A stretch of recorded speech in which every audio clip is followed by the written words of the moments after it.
All right, and with Kevin Rice, could not have had the game winner had you not tied it the last game. Take me through that last stretch there, regulation. Well, it was pretty abnormal, with those 3 timeouts called in a row. A little bit of chess match between Coach Desko and Coach Bresci. We drew up a play to try and get Randy a shot, and they switched the pick pretty well, and so it came behind me with not much time left, so I just had to try and drive hard to the net. And obviously tie the game up there. You almost won it. A couple seconds later, you had the feed to Dylan. How amazing was it? You almost pulled in 2 there in 8 seconds. Yeah, well, that would have been probably the craziest 10 seconds of my lacrosse career for sure. Chris did a great job winning the face-off out the front, and I just shot it at Dylan really, and he's got great hands, so I wasn't too surprised when he caught it. And we thought there might have been a push and we might have been man up, but it was a good try just to try and get something there at the end. Yeah, I think my eyes may have seen the same as yours, but it did work out the right way. Then the first overtime is as wild as an overtime can get with nobody scoring. Yeah. What was your view of that last stretch? Bobby makes a save.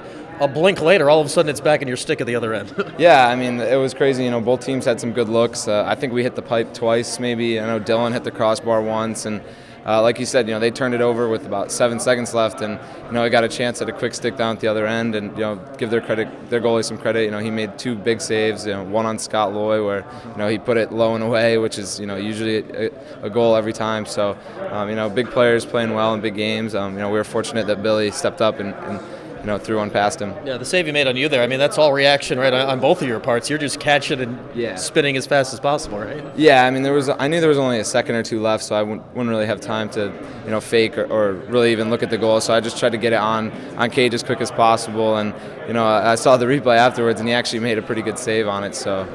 And obviously, Billy has the game-winning goal. What was your view of that play, and how exciting was it to finally get the win there?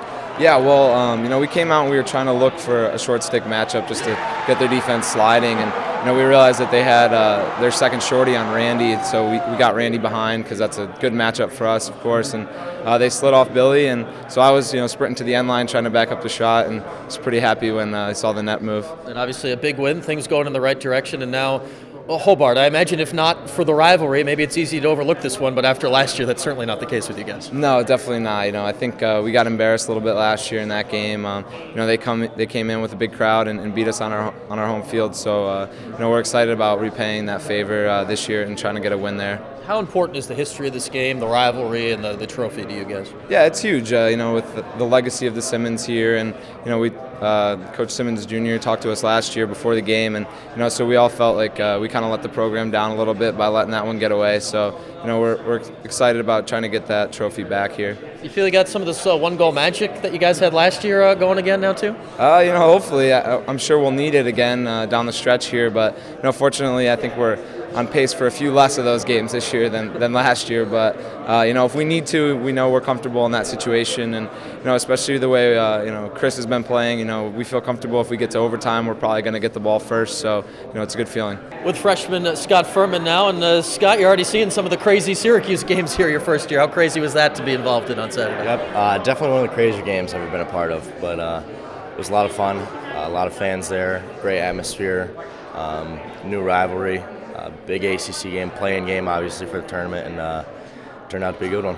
Obviously, as a local guy, you know about all of this stuff, but to be a part of it, is this sort of the main reason you come to a place like Syracuse? Yeah, well, watching all the games last year, you see all the one-goal games, all the exciting games in every game they played, and, that's what you want to be a part of. You want to be a part of the really fun, exciting lacrosse. That's why you play. How has that prowess in one-goal games by the veterans rubbed off on you young guys? How have you taken to their ability in these late and close games? Honestly, you see no difference in them from the beginning of the game to the end of the game. From the first quarter to the second overtime, you see no difference. And as a freshman or as a first-year player, you kind of look at them and say, well, I guess that's what I should do. So, as a team, we look up to those guys, and so it rubbed off pretty good. And so far, like in the Albany game too, there's no difference. So I think we last talked to you right a couple weeks ago when the face-off game was starting to get turned around now. How has it turned as quickly as it has, and what do you think you guys are doing well as a unit right now? Well, a lot of credit to all the face-off guys, Daddy-O especially. He had all the critics in the world coming after him, but he ignored them, which shows a lot of character about him. And, guys in the locker room, everyone was behind him. And we all see 100% of the work that he puts in, and it's pretty unbelievable. Coach Donahue as well. So they've been working on that, and the wings as well. So as a unit, as a face-off unit, we've all been working really hard. So it's good to see it pay off. It's got to be amazing and fun to see. It's a unit that you can easily blame losses on earlier in the season, and now you can take credit for wins here at this point. Yeah, definitely. Like I said, all the credit to Daddy-O. So. And now going forward here, as a local guy, I'm sure you're quite aware of the history with Hobart and Syracuse, Yep. Kraus-Simmons Trophy. What does it mean to you to be a part of this rivalry? Well, it's a huge one. It may not be a huge ACC game like we've been playing these past couple weeks, but it's a big rivalry that goes way back. And I got a buddy on the team, so that adds to it. So it should be a fun one on Saturday. What's the talk been like as far as getting the Kraus-Simmons Trophy and bringing it back here to Syracuse? Started talking about it yesterday. We said, Coach said no matter what type of season either team has had, you got to come out and play in this game. All right, it's a big one as always. We'll see you on Saturday. Thank you.